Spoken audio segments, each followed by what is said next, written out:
Good morning, history students. Today we're going to be taking our last set of notes for Unit 1. So these are notes 1.5, A Nation of Immigrants. Go ahead and present this now.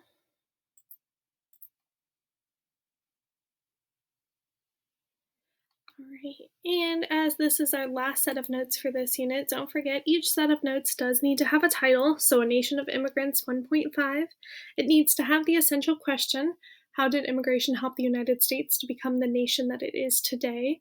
And then at the very end, it needs to have a summary. So I know we're going over a lot of time here in history. This first unit is sort of just a refresher of all the history you've learned over the course of your last 10, 11 years of education, but it needs to be repeated to give you some context into what we're going into, which is the 1900s, where we'll focus the remainder of the class. So, 12,000 years ago, Native Americans were the first people to come to this territory now that we call the United States.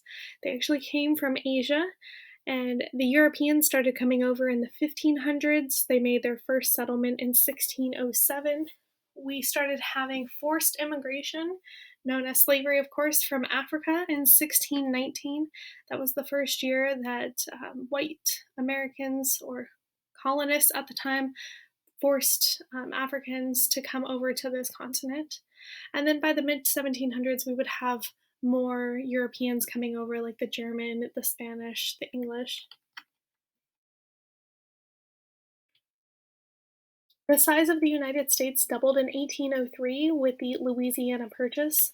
Remember, we did start off as 13 original colonies up here. We began to expand westward, and the Louisiana Purchase in 1803 really doubled the size of the nation. We continued to have more immigrants coming from Europe in the 1800s.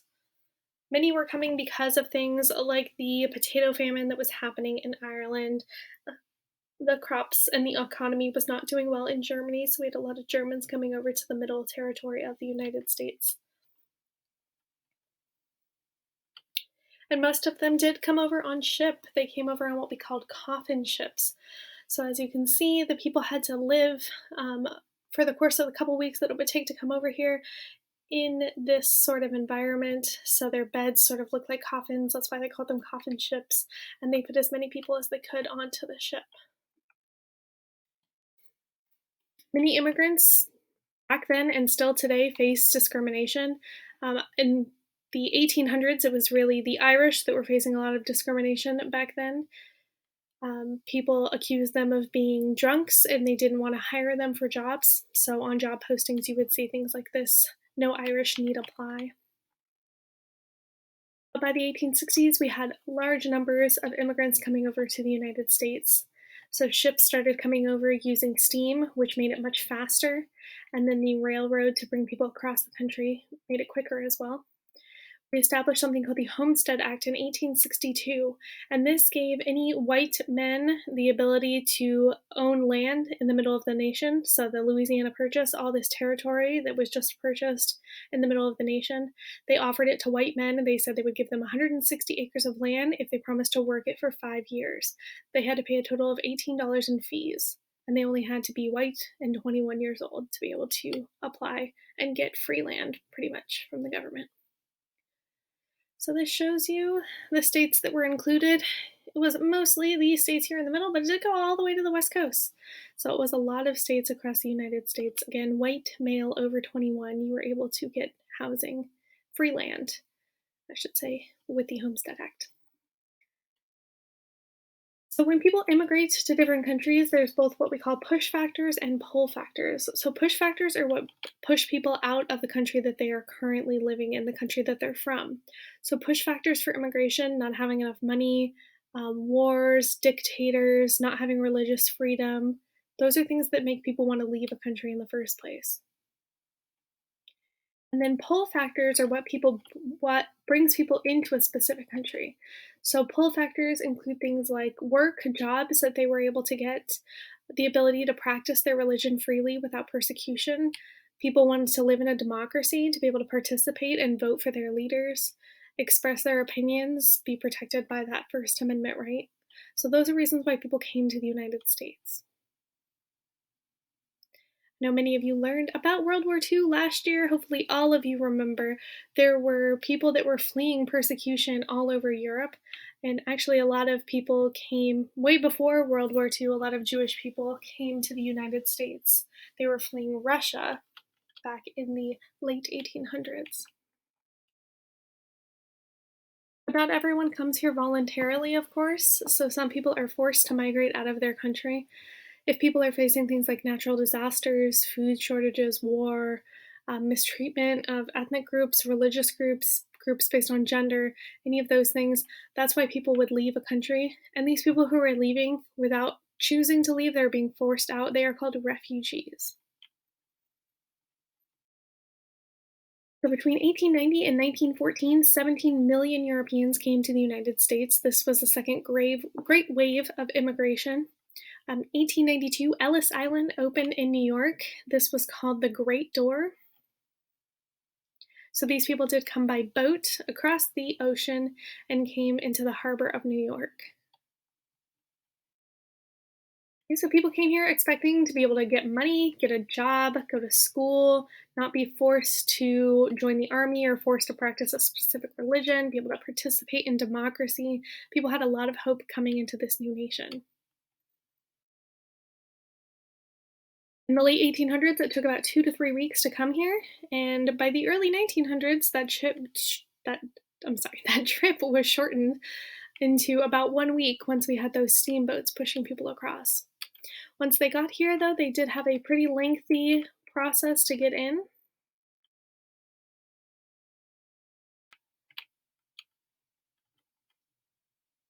Before I get to that, this is the Statue of Liberty here, in case you've never seen it. This is in the harbor in New York. Lady Liberty is down here. She has a poem written at the bottom of her. This statue was actually given to us by France. The poem at the bottom says, "Give me your tired, your poor, your huddled masses yearning to breathe free, the wretched refuse of your teeming shore. Send these, the homeless, tempest-tossed to me. I lift my lamp beside the golden door." So Lady Liberty is over 300 feet tall.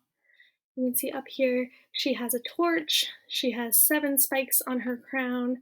Her tablet that she's holding in her hand has her birthday on it, July 4th, 1776.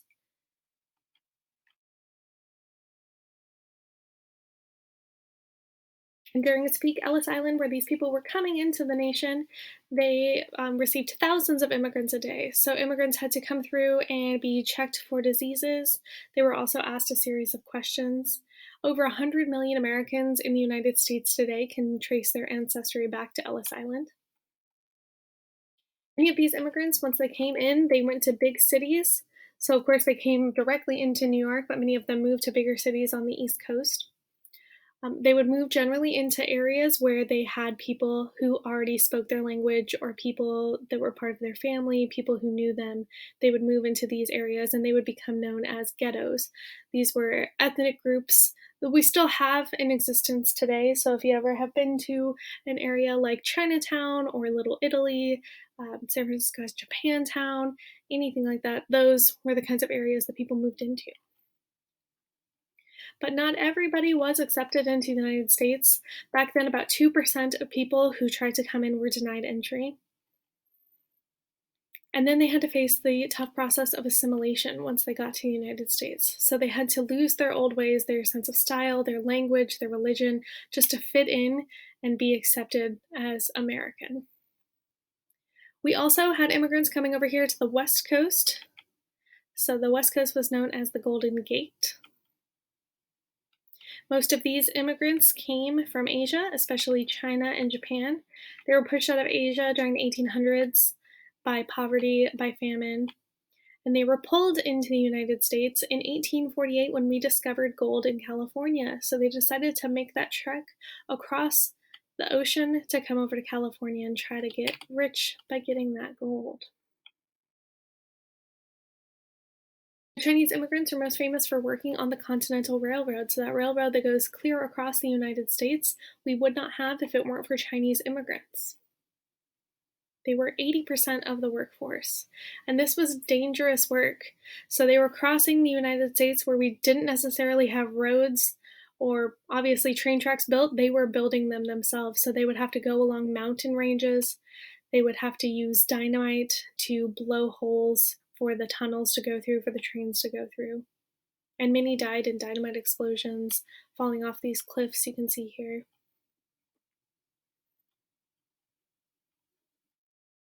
American laborers started resenting these Chinese immigrants because they were willing to work for cheaper wages.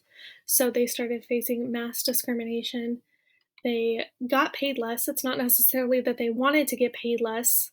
Nobody wants to get paid less, right? But the people who were owning these businesses decided that they could pay the Chinese less. They also were faced with violence, brutality, murders of these immigrants that came here to the United States. Some states enacted laws that required them to do things like shave off their braids, which was a custom hairstyle for them. They could not attend public schools. Right here in California, they could not attend public schools, the Chinese children. Many either came back to San Francisco or they fled back home to Asia. In 1882, we passed the Chinese Exclusion Act to prevent Chinese laborers from entering the United States. This was the first law that we would have to exclude immigration based on ethnicity. But even in current times, we have different politicians who are saying that we should exclude people based on their religion. So, like the people coming from Europe, once they got here, they had to pass physical tests. They came to Angel Island, which is what we have right here in the Bay Area. It's an island not too far from Alcatraz in the Bay in San Francisco.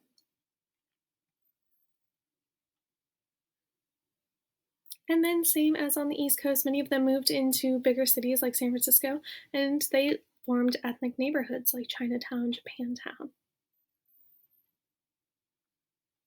People still come to the United States today from all over the world for the same reasons immigrants came for the entire time we've been a nation. This has been a source of political debate in recent years. Right, now we're going to sort of switch focus into the progressive movement. We're going to talk about different progressives through the late 1800s and early 1900s.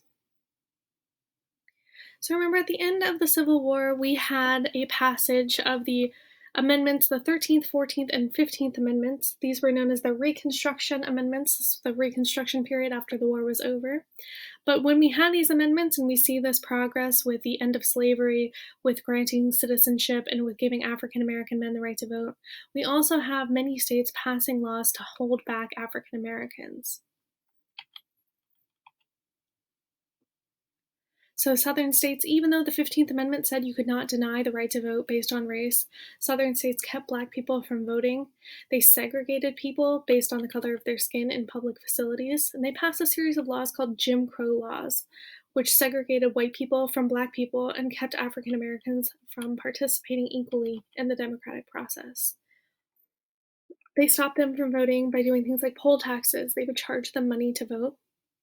Literacy tests, they would provide different literacy tests for white people than they would for Black people. For instance, they would give white people a stop sign and ask them to read that, and they would give Black people like a passage from Shakespeare, and they would ask them to read that. So very different literacy tests given to white people and Black people.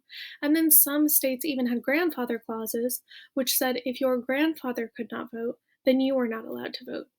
Many of these people had grandfathers that were enslaved, so obviously they couldn't vote, and that would have kept them from being able to vote as well.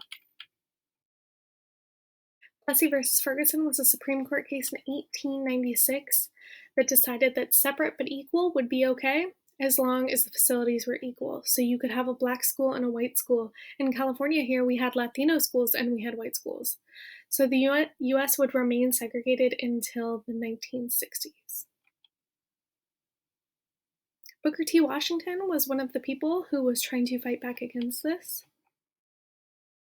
So Booker T. Washington actually started a school called the Tuskegee Institute. He wrote a book called Up from Slavery. So he was actually born enslaved, and then he wrote a book about it, telling his life story, his experiences. He said that we should not confront segregation head on, that African Americans instead need to be self sufficient like most Americans. And so he wanted to focus on education for African Americans. And he said that gradually they would become self sufficient. I'm sorry. So a lot of people were critical of him that said he was willing to accept social inequality, but he was okay with this as long as they had economic equality. So as long as they were able to financially take care of themselves. He, at his university, Tuskegee University, wanted to equip African Americans with teaching diplomas, skills in agriculture, domestic work, mechanical work. He wanted them trained to have a skill. Other muckrakers at the time were trying to upset different industries. So, Upton Sinclair is a famous author. He wrote a book called The Jungle. He went undercover for a few years and he worked in the meatpacking industry in Chicago. And in his experience and work, he saw how unsanitary the conditions really were. We're going to read about that later today, about the conditions in the meatpacking industry and why we needed to change those. Because of his book, President Roosevelt at the time proposed legislation to clean up the meatpacking industry. So they created the Food and Drug Act, which created the Food and Drug Administration, and the Meat Inspection Act. So now we have grades on our different forms of meat, and we make sure that meat is safe for human consumption.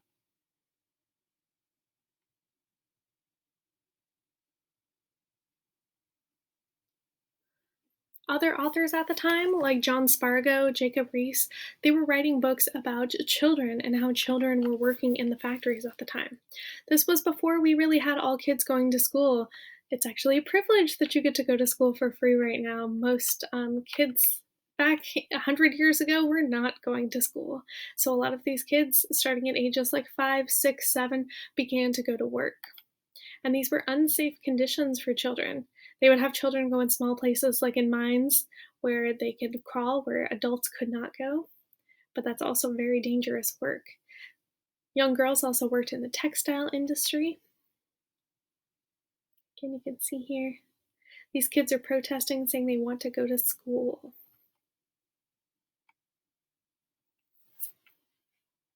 Jane Addams began to help out immigrants and women that were coming to the United States. So she gathered a group of college educated women and they started creating these centers, community centers that they called settlement houses. They offered classes in English, helped to teach people, helped to provide childcare, employment assistance, healthcare. This was started in Chicago to improve the conditions there. But by 1900, more than 400 of these houses had been established across the United States. Right here in California, our governor, Hiram Johnson, he was the one to really push for workers' compensation laws. If you've ever heard of workman's comp, that means it's going to protect you in case you ever get injured on the job. So if any of you work right now, if you get injured while you're at work, they will pay you while you recover. It's called workman's compensation. It's protection for workers. At this time, we also had the passage of the 16th Amendment, which said that now you can be taxed on your income. So in 1913, they did pass this to have a progressive income tax rate. So that means people who make more money pay a higher percentage in taxes than people who make less money. And those tax dollars go to pay for things like public education, like the roads, police, firefighters, all of those services that we don't pay for ourselves that are provided by our government, they're paid for by tax dollars. The 18th Amendment at the time, 1919, that was the Prohibition Amendment. So the nation decided that we were no longer going to have alcohol. We were going to ban the manufacture, the sale, the consumption of alcohol. And this was largely because of a women's movement called the Women's Christian Temperance Union, and they were women who fought against men being able to have access to alcohol. They also were fighting for women to have the right to vote, but they really wanted alcohol to be illegal because they wanted to protect women. They said that if men were able to have access to alcohol, it would cause them to be drunk and abuse their wives.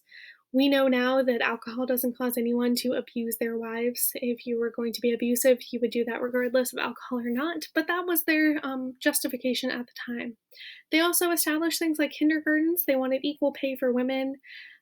They wanted penalties for sexual crimes, and they wanted divorce laws for women to be able to divorce their husbands.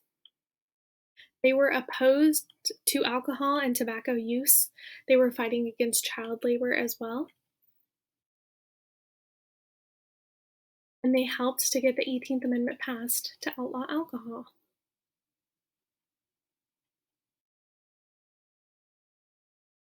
And lastly, I'm just going to tell you this a little interesting story about a woman here. Her name was Carrie Nation. She was one of these women in the temperance movement, and she was very, very much against men having alcohol. So, what she would do was she would take her little hatchet, as you see there, and she would go into bars, sing, pray, and start smashing up the bars with her hatchet. She called herself a home defender, and she was arrested more than 30 times for smashing up bars. This little old lady here, Carrie Nation. And that's the end of your notes for today. So don't forget to write a summary at the end. Just a couple sentences is all you need.